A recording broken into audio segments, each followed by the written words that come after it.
dernière, Apple a décidé de sortir 3 nouveaux iPhones. L'iPhone 11 qui est le successeur de l'iPhone XR, l'iPhone 11 Pro qui succède à l'iPhone XS, et enfin l'iPhone 11 Pro Max qui succède à l'iPhone XS Max. Désormais, nous sommes enfin sur une gamme d'iPhone qui est beaucoup plus simple, en supprimant les chiffres romains et en ajoutant le suffixe Pro afin de différencier la gamme. Dans cette vidéo, on va s'intéresser à l'iPhone 11. Et vous allez voir, il a vraiment tout d'un pro.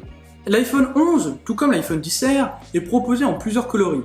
Jaune, noir, blanc, rouge, qui est la couleur que je possède pour cette vidéo, et 2 nouvelles couleurs, mauve et vert, qui remplacent désormais le bleu et le corail qui étaient proposés sur les iPhone XR. Toujours proposés en 3 capacités de stockage, 64, 128, 256 Go. Concernant le design de l'iPhone 11, ça reste quasiment identique à l'iPhone XR, avec un écran de 6,1 pouces, Liquid Retina HD, qui a un écran LCD, et non OLED, qui est réservé au modèle Pro. Pour rappel, l'OLED est une dalle où chaque pixel a sa propre luminosité. De ce fait, quand on affiche une image noire, les pixels seront éteints, ce qui fait que l'on a un contraste absolu. À la différence du LCD, qui est une dalle rétroéclairée. De ce fait, si on affiche une image noire, elle sera moins profonde que de l'OLED. L'autre avantage de l'OLED est que l'écran est flexible, il peut être replié sur lui-même, ce qui explique pourquoi les iPhone 10, 16, 16 Max et 11 Pro ont des bords beaucoup plus fins que les iPhone XR et 11, où avec la technologie LCD, ceci n'est pas possible. De plus, à la différence des modèles Pro, l'écran de l'iPhone 11 n'est pas HDR. Pour rappel, le HDR, c'est le High Dynamic Range. Pour faire simple, proposer une plus grande amplitude entre les scènes noires et les scènes claires. Le but est de se rapprocher de la vision humaine. L'écran de l'iPhone 11 garde la même résolution que l'iPhone XR, à savoir une résolution de 1792 par 828 pixels, avec un taux de pixels par pouce de 326 ppp et un contraste de 1400:1. Alors cet écran a fait couler beaucoup d'encre l'année dernière. Il n'est pas 1080p, il n'est pas OLED. Sur Android, pour moins ça on a mieux. Et pourtant, ça n'a pas empêché l'iPhone XR de se vendre. Cependant, quand je compare cet iPhone 11 à mon iPhone XS Max, je vois clairement la différence entre le LCD et l'OLED. Mais pour ceux qui n'auraient pas goûté à un iPhone équipé d'un écran OLED, vous ne verrez pas la différence. Ça fait des années qu'Apple fait des écrans LCD et il maîtrise largement la technologie. L'iPhone 11 possède la technologie True Tone, où l'écran va s'adapter automatiquement aux conditions de luminosité ambiante pour afficher des couleurs homogènes quel que soit l'environnement, ce qui permet de moins nous fatiguer les yeux. De plus, cet écran possède la large gamme de couleurs P3 qui permet des verts et des rouges encore plus éclatants pour des photos et vidéos encore plus fidèles, ainsi qu'un revêtement oléophobe résistant aux traces de doigts. Il est équipé de la technologie Haptic Touch, qui désormais cette année est aussi sur les modèles Pro, et remplace 3D Touch. 3D Touch qui est apparu sur les iPhone 6S, qui permettait de pouvoir actionner des raccourcis d'application en appuyant fort sur l'écran. Par exemple, faire un appui fort sur l'application photo pour prendre directement un selfie au lieu d'ouvrir l'application photo. Outre l'écran de cet iPhone 11, qui reste identique à l'iPhone XR, il est toujours équipé d'un dos en verre avec des contours en aluminium. Je vous conseille vraiment de mettre un verre trempé et une coque de protection, sachant qu'Apple en propose des transparentes, si on veut profiter du coloris de son iPhone. Et d'après des retours sur cette coque, elle ne jaunirait pas trop avec le temps. Toutefois, l'iPhone 11 possède une meilleure résistance à l'eau que l'iPhone XR, jusqu'à 2 mètres de profondeur pendant 30 minutes contre 1 mètre pour l'iPhone XR. Encore une fois, il s'agit d'une protection. Par exemple, si vous faites tomber votre iPhone dans une piscine ou dans la cuvette des toilettes. D'autant plus qu'Apple ne prend pas en charge les dégâts liés à l'eau. Le dos en verre permet toujours la recharge sans fil QI. D'ailleurs, parlons de recharge, toujours un port Lightning, même sur les modèles Pro. Alors que les iPad Pro de 2018, eux, sont équipés d'un port USB-C, comme les MacBooks. D'autant que les iPhone 11 Pro sont livrés avec le même chargeur que les iPad Pro de 2018, un chargeur 18 watts USB-C vers Lightning. Mais ce n'est pas le cas sur les iPhone 11, qui gardent toujours le chargeur 5 watts avec un port USB-A. A noter aussi que les haut-parleurs ont été améliorés, permettant une lecture son spatiale ainsi que la prise en charge du Dolby Atmos. Mais le gros changement de design se trouve sur la façade arrière, avec l'arrivée d'un double capteur photo, où l'iPhone XR n'en possédait qu'un seul. L'iPhone 11, lui, possède un capteur grand angle 12 mégapixels avec une ouverture de f1.8, capable de faire un zoom numérique jusqu'à 5 fois.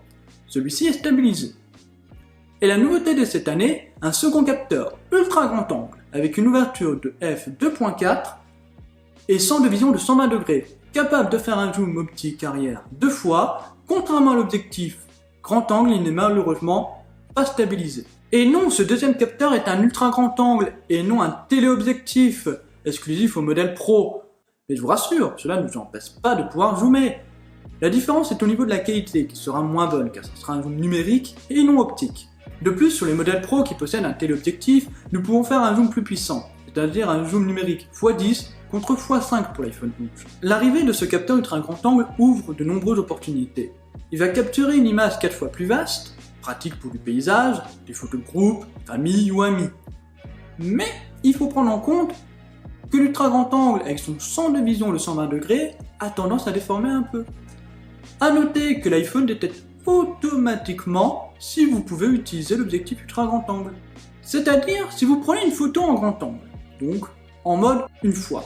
Vous pourrez voir en mode paysage, et si les conditions de luminosité ambiante le permettent, de voir sur les côtés ce que l'ultra grand angle capte. De quoi réaliser qu'il manque quelqu'un sur une photo de groupe, et basculer en mode 0,5 fois pour inclure tout le monde. Sauf si vous avez activé une option qui permet de prendre systématiquement 2 photos. Une avec le grand angle et une deuxième avec l'ultra grand angle. Si au bout de 30 jours vous n'avez pas recadré ces images, le surplus d'informations qu'elles contiennent est automatiquement supprimé. Les fonctions liées à l'objectif ultra grand angle dépendent de la luminosité.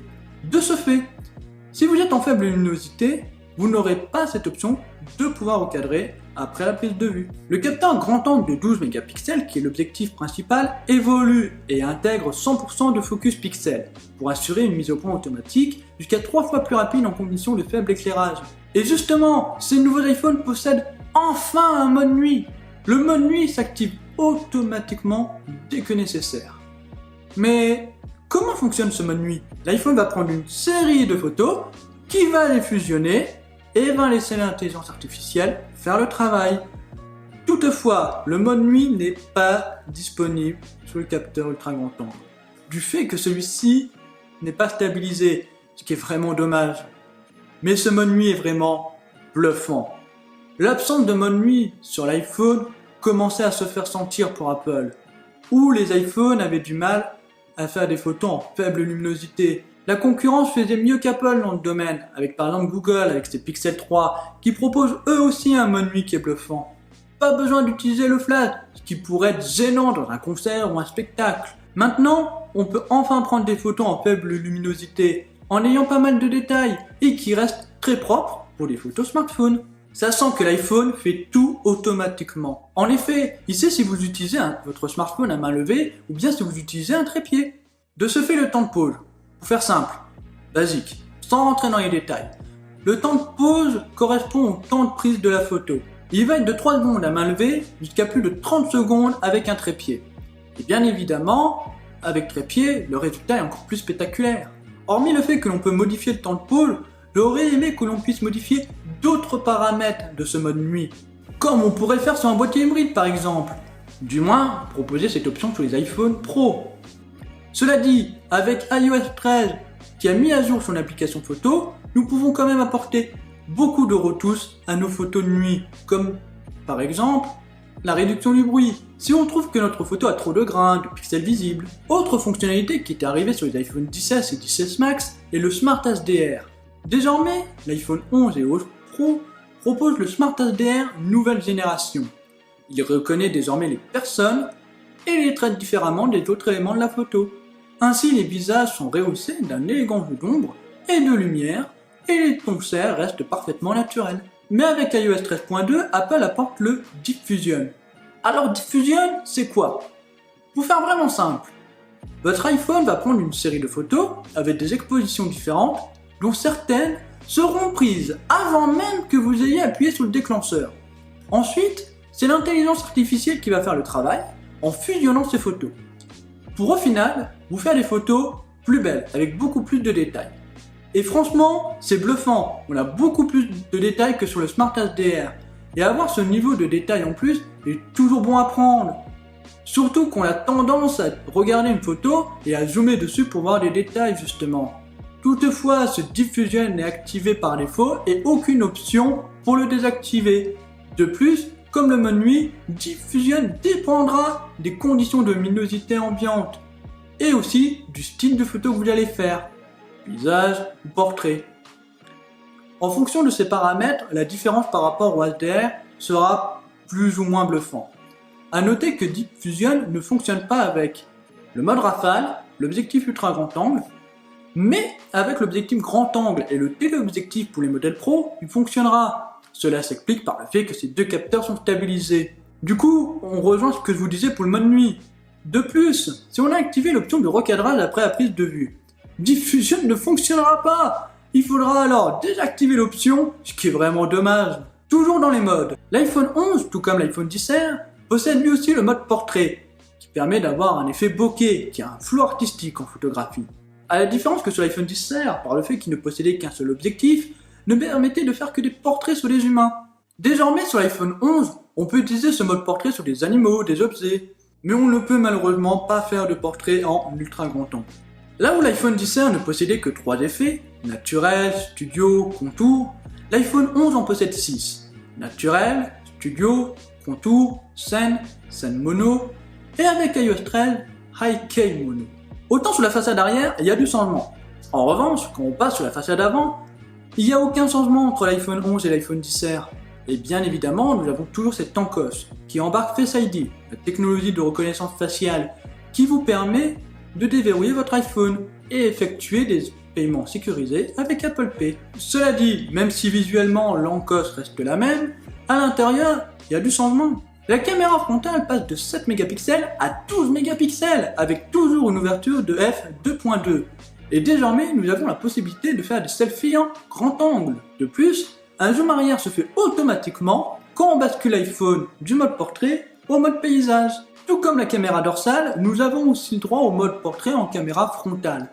Contrairement à la caméra dorsale, où l'iPhone 11 possède plus d'effets que l'iPhone XR. Désormais sur la caméra frontale, l'iPhone 11 et l'iPhone XR possèdent tous les deux 6 effets. Naturel, studio, contour, scène, scène mono et High-K mono avec l'arrivée d'iOS 13. Qui fait que l'iPhone XR peut en bénéficier.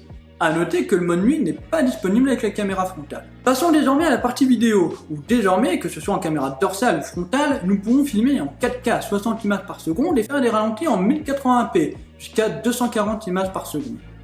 Ou sur les anciens iPhones, on était limité à la 1080p, 60 images seconde pour la caméra frontale.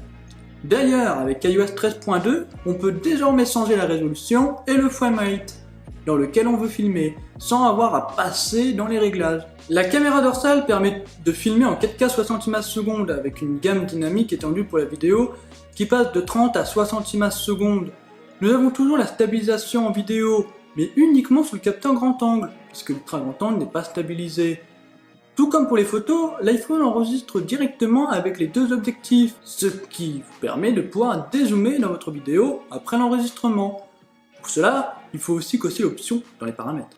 Et certaines applications comme Filmic Pro permettront de pouvoir filmer avec plusieurs objectifs simultanément. De ce fait, vous pourrez filmer avec le grand angle, l'ultra grand angle, mais aussi caméra frontale. Autre nouveauté, c'est le zoom audio. Par exemple, sur cette fontaine, au loin, on l'entend à peine. Mais si je zoome, nous allons pouvoir mieux entendre le bruit de l'eau. L'enregistrement stéréo est toujours présent sur cet iPhone 11. Bien évidemment, vous pourrez toujours faire un zoom numérique 3 fois contre 6 fois pour les modèles Pro qui ont pour rappel un téléobjectif. Fonctionnalité sympa, c'est Quick Take avec suivi du sujet. Quand vous êtes en mode photo, vous pourrez basculer instantanément en mode vidéo en gardant le doigt sur l'obturateur. Balayez ensuite vers la droite pour continuer à enregistrer et vers la gauche pour prendre une rafale. Et c'est très pratique si par exemple on prend en photo un bébé et que celui-ci va commencer à faire ses premiers pas. Pour ce qui est de la caméra avant, la grosse nouveauté est l'arrivée de la 4K 60 images par seconde et du grand angle, absent sur les anciens iPhones. Du coup, c'est beaucoup plus pratique pour du vlogging par exemple. Mais désormais, on peut faire des slowfis, c'est-à-dire faire des ralentis à 120 images par seconde, ce qui peut être marrant entre amis ou pour un anniversaire quand quelqu'un soufflerait ses bougies. Pour vous donner mon avis global sur la partie photo et vidéo de cet iPhone 11, je dirais qu'Apple a enfin rattrapé son retard sur la concurrence en proposant enfin un ultra grand angle. Mais je trouve que son usage reste assez limité. C'est un objectif que l'on peut utiliser que dans certaines circonstances, du fait de son angle de 120 degrés qui a tendance à déformer un peu. À cela, on rajoute l'absence de stabilisation optique, qui fait que l'on ne peut pas utiliser le mode nuit ni Deep Fusion. Mais pour certains types de photos, il est intéressant d'avoir ce type de capteur, du paysage, de l'architecture. Quant à la fonction qui nous permet de pouvoir dézoomer après une prise de vue, dommage qu'il faut le désactiver si on veut profiter de Deep Fusion, qui dans certaines situations est bluffante. Si je devais choisir entre un téléobjectif ou un ultra grand angle, je choisirais le téléobjectif car je me sers pas mal du zoom optique x2, et surtout pour l'utilisation du portrait. De plus, le téléobjectif présent sur les modèles Pro fonctionne avec le mode nuit. Mode nuit que je trouve vraiment bluffant, on peut vraiment faire des photos en faible luminosité sans avoir à utiliser le flash. Quant à la partie vidéo, l'ajout de la 4K 60 images par seconde en caméra frontale est vraiment très intéressant pour du vlogging. L'iPhone 11 est un très bon smartphone pour la photo, c'est la caméra que l'on a continuellement dans notre poche. C'est quand même rassurant de se dire qu'on peut, dans n'importe quelle situation, avoir de très bonnes photos. De même, pour la vidéo, l'iPhone a toujours un énorme avantage sur la concurrence, en proposant le fait de filmer en 4K 60 images secondes, dans une excellente qualité, avec une très bonne stabilisation. Je ne cesserai de recommander l'iPhone pour débuter sur YouTube. Rajoutez à la limite un stabilisateur, un micro, et vous avez de quoi faire. Et on peut faire de très belles vidéos, comme je vous ai montré l'année dernière avec mon iPhone XS Max. Maintenant, regardons ce qu'a cet iPhone 11 sur le capot. Et on trouve la nouvelle puce A13 Bionic, qui est juste surpuissante. Là-dessus, vous n'avez aucun souci à vous faire. Vous pourrez ouvrir de grosses applications, jouer à des gros jeux, avec des graphismes au maximum. La surpuissance de la puce A13 Bionic est là pour la photo et la vidéo. Comme je vous ai dit précédemment, la photo et la vidéo demandent beaucoup d'intelligence artificielle. Et c'est la puce A13 qui permet d'effectuer ces grosses tâches. De plus, cette puce consomme moins d'énergie qui permet à l'iPhone 11 de gagner 1 heure d'autonomie par rapport à l'iPhone XR. En parlant de puces, ces nouveaux iPhones sont équipés de la puce U1. Pour faire simple, localiser de façon précise les autres appareils équipés de la puce U1. Par exemple, pour un partage de fichiers AirDrop, il suffit de pointer l'iPhone vers la personne à qui on souhaite partager, ce qui est plus rapide. Toujours dans les puces, l'iPhone 11 possède désormais la connexion LTE Gigabit, ce que n'avait pas l'iPhone XR. Tout comme l'arrivée du Wi-Fi 6 qui permet d'avoir des débits plus rapides si on a une box ou routeur qui est aussi compatible Wi-Fi 6. Pas de 5G sur ces nouveaux iPhones, par contre, tout comme l'iPhone XR, le support de l'eSIM. Pour répondre au titre de la vidéo, l'iPhone 11 a tout d'un pro. Oui. Ok, il n'a pas d'écran OLED. Ok, il n'a pas de téléobjectif. Mais sur le reste, on reprend les mêmes fonctionnalités. Un ultra grand angle, un mode nuit, une puce A13. Pour certaines personnes, cela leur suffira amplement et pourra même leur donner envie de passer sur un modèle Pro à l'avenir. Cela dit, si vous devez choisir un iPhone 11, je vous recommande vivement le modèle 128 Go. Le 64 Go, quel que soit le modèle que vous choisissez, reste trop faible, sachant que ces nouveaux iPhones ont de belles photos, des vidéos en 4K, sans parler des applications. Et il n'y a seulement que 50 € qui les séparent. Cependant, si vous avez un iPhone XR, je ne vous recommande pas de passer sur un iPhone 11. Par contre, si vous avez un iPhone antérieur ou un Android, oui, foncez sur l'iPhone 11. Et si vous avez un iPhone 10 ou 10S, passez sur un iPhone 11, pas difficile, car vous avez goûté à l'écran OLED. Ce n'est pas impossible de switcher, mais ce n'est pas ce que je vous recommanderais. D'ailleurs, cet iPhone 11 n'est pas le mien, mais celui d'une amie qui me l'a prêté pour que je puisse réaliser cette vidéo. C'est la fin de cette vidéo. Si cette vidéo vous a plu, n'hésitez pas à lâcher un petit pouce bleu, vous abonner à la chaîne YouTube et à activer la petite cloche de notification pour ne manquer aucune de mes prochaines vidéos. Sur ce, portez-vous bien. Sur ce, bye.